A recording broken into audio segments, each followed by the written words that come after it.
Hi friends, ഇന്നത്തെ വീഡിയോയിൽ പറയാൻ പോകുന്ന ആഗ്ര കോട്ടയെ പറ്റിയാണ് കേട്ടോ. ഈ ആഗ്ര കോട്ട ആഗ്രയിലും, ആഗ്ര വരുന്ന ഉത്തർപ്രദേശിലാണ്. ഇവിടേക്ക് ഒരാൾക്ക് 50 രൂപ ടിക്കറ്റ് എടുത്ത് കയറാൻ വേണ്ടിയിട്ട്. ഏറ്റവും നല്ല QR വഴി സ്കാൻ ചെയ്ത് കയറുന്നതായിരിക്കും. അതാകുമ്പോൾ തിരക്ക് ഒഴിവാക്കാൻ കൂടുതൽ നമുക്ക് കുറച്ചും കൂടി സമയം ലാഭിക്കാൻ പറ്റും. ഞങ്ങൾ പോയെന്ന തിരക്ക് കുറവായിരുന്നു. അപ്പോൾ അതുകൊണ്ട് തന്നെ ഞങ്ങൾ അവിടുന്ന് ക്യാഷ് കൊടുത്ത് വാങ്ങാൻ ചെയ്തിട്ടുണ്ടായിരുന്നു.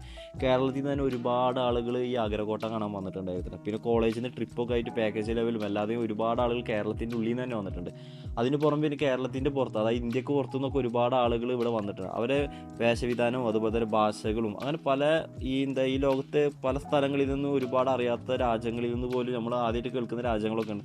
അവിടെ നിന്ന് പോലും ആളുകൾ വന്നിട്ടുണ്ട്. പല വേഷങ്ങളൊക്കെ നല്ല മനോഹരമായ കാഴ്ചകളും അതുപോലെ തന്നെ നല്ല ഭാഷാ ശൈലിയൊക്കെ ആയിട്ട് നമുക്ക് അവിടെ പോയപ്പോൾ കാണാൻ പറ്റിയത്. യുനെസ്കോയുടെ ലോക പൈതൃക സ്ഥലങ്ങളിൽ ഒന്നായ ആഗ്രാകോട്ട മുഗൾ ഭരണകാലത്തെ പ്രധാന കേന്ദ്രമായിരുന്നു. ചെങ്കല്ലുകൊണ്ടാണ് ഈ കോട്ട നിർമ്മിക്കപ്പെട്ടത്. കോട്ടയുടെ അടുത്തെത്തിയ വലിയൊരു കിടങ്ങ് നമുക്ക് കാണാൻ സാധിക്കും. അതായത് ശത്രുക്കളുടെ ഭാഗത്തു നിന്ന് ഇങ്ങോട്ട് ഒരു അക്രമം പറ്റാത്ത ലെവലിലായിരുന്നു ഈ കിടങ്ങ് കഴിച്ചത്. നല്ല ആഴും അത്യാവശ്യം വീതിയുണ്ട്. അതായത് ഒരാൾ ഇതിലേക്ക് വീണാൽ പോലും അവർക്ക് രക്ഷപ്പെടാൻ പറ്റാത്ത ലെവലായിരുന്നു.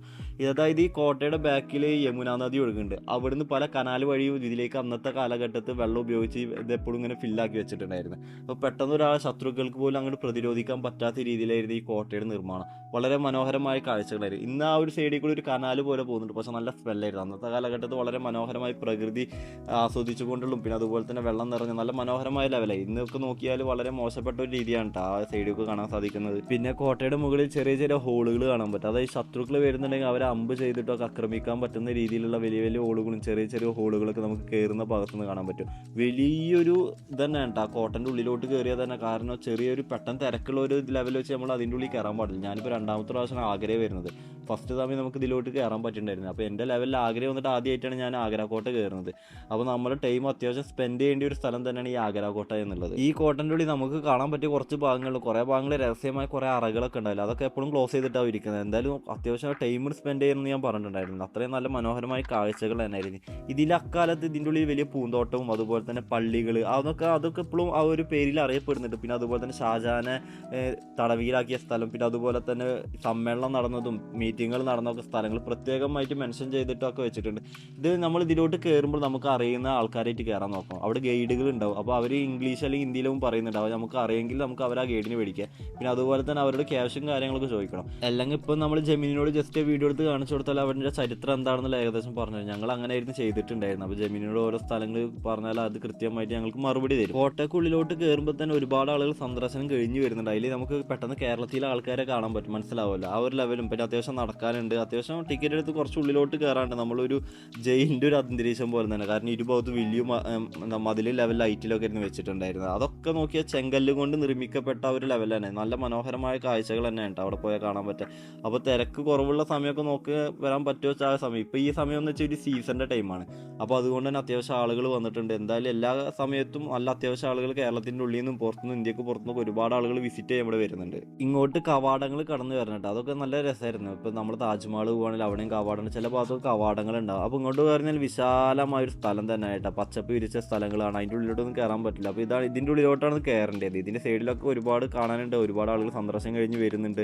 പിന്നെ അതിന് ചെറിയ ചെറിയ അറ്റകുറ്റം പണികളൊക്കെ നടന്നു കഴിഞ്ഞിട്ടുണ്ട് കേട്ടോ. കാരണം കാലപ്പഴക്കം കൊണ്ട് ചില എന്തെങ്കിലും ബുദ്ധിമുട്ടുകളൊക്കെ വന്നിട്ടുണ്ട്. എന്നാൽ വലിയൊരു ബുദ്ധിമുട്ടുകളൊന്നും വന്നിട്ടില്ല. ഒരുപാട് ആളുകൾ റെസ്റ്റ് എടുക്കുന്നുണ്ട്. അങ്ങനെ നമ്മളെല്ലാവരും കൂടിയിട്ട് വീഡിയോസും ഫോട്ടോസൊക്കെ എടുക്കുന്ന തിരക്കിലായിരുന്നു. ഇതിൻ്റെ ഉള്ളിലോട്ട് കയറി ഇടയ്ക്കിടയ്ക്ക് ഇങ്ങനെ നടുമുറ്റം പോലെ വിശാലമായ സ്ഥലങ്ങൾ കാണാൻ പറ്റും. അവിടെ നിന്നൊക്കെ നല്ല ഫ്രെയിമാണ് ഫോട്ടോസൊക്കെ എടുക്കാൻ പറ്റിയത്. കാരണം ആ പഴയ നിർമ്മാണ ശൈലിയൊക്കെ നമ്മളെ തന്നെ ഒരു അത്ഭുതപ്പെടുത്തുന്ന ലെവലാണ്. അക്കാലത്ത് ഇത്രയും ടെക്നിക്കൽ പരമായിട്ട് ചിന്തിക്കുന്ന ആളുകളൊക്കെ ഉണ്ട് എന്നുള്ളത് ആലോചിക്കുമ്പോഴേ. കാരണം വാസ്തുശില്പമൊക്കെ വളരെ മനോഹരമായിരുന്നു. കുറച്ചും കൂടി മുന്നോട്ടാണ് നമുക്ക് രണ്ടാമതൊരു നടുമുറ്റം പോലെ കിട്ടും കേട്ടോ. ഇവിടെ നിന്ന് നോക്കിയാൽ കുറച്ചും കൂടി ദൂരത്ത് നോക്കി നമുക്ക് താജ്മഹൽ വലിയ ലെവലിലും അടുത്തേക്ക് വരുമ്പോൾ ചെറിയ ലെവലായിട്ട്. അതിന് മുമ്പ് ചെറിയൊരു കിണർ. അന്നത്തെ കാലത്ത് എന്താണ് അതിൻ്റെ ഡീറ്റെയിൽ അറിയില്ല. അവിടെ പോയ ആളുകൾക്ക് അറിയാം, അല്ലെങ്കിൽ ജെമിനിനോട് ജസ്റ്റ് ചോദിച്ചാൽ. ഇപ്പോൾ നിങ്ങൾ കണ്ട താജ്മഹൽ ചെറുതായിട്ട് കാണുന്നത് ഈ ലെവലിൽ നോക്കുമ്പോൾ താജ്മഹൽ ചെറുതായിട്ടാണ് കാണാൻ.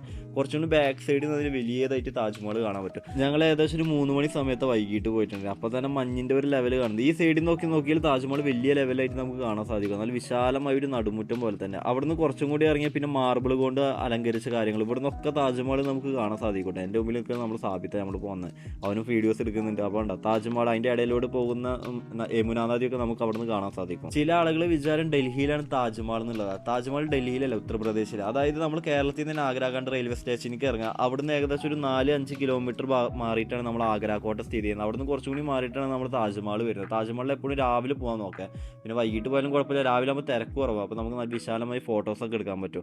ഇവിടെ ഉണ്ട് ഇടയ്ക്കിടയ്ക്ക് ഇതേപോലെ നടുമുറ്റങ്ങൾ കാണാൻ സാധിക്കും. അതുപോലെ തന്നെ ഇവിടെ ഓരോ ചരിത്രങ്ങളുണ്ട്, അതൊക്കെ അവിടെ എഴുതി വെച്ചിട്ടുണ്ട്. നമ്മൾ കണ്ട ആഗ്രാകോട്ടൻ്റെ ഒരു മതിൽക്കെട്ടാണ് നിങ്ങൾ, അതിൻ്റെ അടിയിലുണ്ട് ഒരു തടാകം പോലെ. അവിടെയൊക്കെ അന്നത്തെ കാലഘട്ടത്തിൽ വെള്ളം നിറച്ച് വെച്ചിട്ടുണ്ടായിരുന്നു. വീണ്ടും പോയി അടുത്ത് നമുക്ക് എന്ത് ചെയ്യാൻ പറ്റും, വിശാലമായ ഒരു സ്ഥലം കാണാൻ പറ്റും. ഇതിൻ്റെ അടുത്തൊക്കെ ആ സമയത്ത് എന്താ വെള്ളം ഇങ്ങനെ പോകുന്ന സ്ഥലങ്ങളൊക്കെ ഉണ്ടായിരുന്നു. നല്ല രസമായ കാഴ്ചകളൊക്കെ തന്നെയായിരുന്നു. ഇവിടെ ഒരു കുബ്ബ പോലെ കാണുന്നില്ല, ഇതാണ് മുസമ്മിൽ ബുർജ്. അതായത് അവസാന നിമിഷം ഷാജഹാൻ ഔറംഗസീബ് തടവിലാക്കിയ സ്ഥലമാണ്. ഇവിടെ മകളുണ്ടായിരുന്നു എന്ന് പറയുന്നുണ്ട്, കൂടുതലായിട്ട് ചരിത്രമായില്ല. അപ്പോൾ ഇവിടെ നിന്ന് നോക്കി നമുക്ക് താജ്മഹൽ കാണാൻ പറ്റും. അപ്പോൾ ഈ അവസാന നിമിഷം താജ്മഹൽ കണ്ടുകൊണ്ടായിരുന്നു ഷാജഹാൻ്റെ മരണപ്പെടുന്ന കാര്യങ്ങൾ, അതൊക്കെയാണ് ആ ചരിത്രത്തിൽ വരുന്നുണ്ട്. പിന്നെ ഇതുപോലെ തന്നെ വിശാലമായ സ്ഥലം കണ്ട് ഇതിൻ്റെ ഇടയിൽ നമുക്ക് ഒരു ചെറിയൊരു പള്ളി വരുന്നുണ്ട്. അന്നത്തെ കാലഘട്ടത്തിൽ സ്ത്രീകൾക്ക് നിസ്കരിക്കാൻ പറ്റുന്ന രീതിയിലുള്ള പള്ളികളായിരുന്നു അത്. ആഗ്രാകോട്ട നിർമ്മിച്ചത് മുഗൾ ചക്രവർത്തി അക്ബറുടെ കാലഘട്ടത്തിൽ ആരംഭിച്ചത്. അതായത് 1565 തുടങ്ങിയത്. മുഗൾ ഭരണത്തിന്റെ പ്രധാന കേന്ദ്രമാക്കുന്നതിന് സൈനിക ആവശ്യങ്ങൾക്കും വേണ്ടിയിട്ടാണ് ഈ ഒരു ആഗ്രാകോട്ട നിർമ്മിച്ചിട്ടുണ്ടായിരുന്നത്. ഇത് നിങ്ങൾ കണ്ട ഷാജഹാനെ അന്ത്യവിശ്രമം അവസാന സമയത്ത് പിടിച്ചിട്ട സ്ഥലമാണ്. അതൊന്നുകൂടി ക്ലിയർ ആയിട്ട് കാണിച്ചതാണ്. കുറച്ചും കൂടി മുന്നോട്ട് പോയി വിശാലമായ ഒരു നടുമുറ്റം കാണാൻ സാധിക്കൂടെ. ഇന്നത്തെ കാലഘട്ടത്തിൽ ഇങ്ങനെയാണെങ്കിൽ അന്ന് നല്ല മനോഹരമായ കാഴ്ച. ഇതായിരുന്നു ആ കിടങ്ങ്, അതായത് ശത്രുക്കളിൽ നിന്ന് രക്ഷപ്പെടാൻ വേണ്ടി ചുറ്റുഭാഗത്ത് നിന്ന് നിർമ്മിച്ചിട്ടുണ്ട്. മുഗൾ ഭരണ കാലഘട്ടത്തിന് ശേഷം പല ഭീഷണികളും ആഗ്രാകോട്ടക്കെതിരെ ഉണ്ടായിട്ടുണ്ടായിരുന്നു. എന്തായാലും ആഗ്രയിൽ വന്നൊരു മസ്റ്റായിട്ട് വിസിറ്റ് ചെയ്യുന്ന ഒരു കിടിലൻ സ്പോട്ടാണ് കേട്ടോ. അപ്പോൾ കൂടുതലായിട്ട് നമ്മൾ വിശദീകരിച്ച് പറയുന്നില്ല. എന്തായാലും മറ്റൊരു വീഡിയോയുമായി കാണുന്നവരെ തൽക്കാലത്തേക്ക് ബൈ.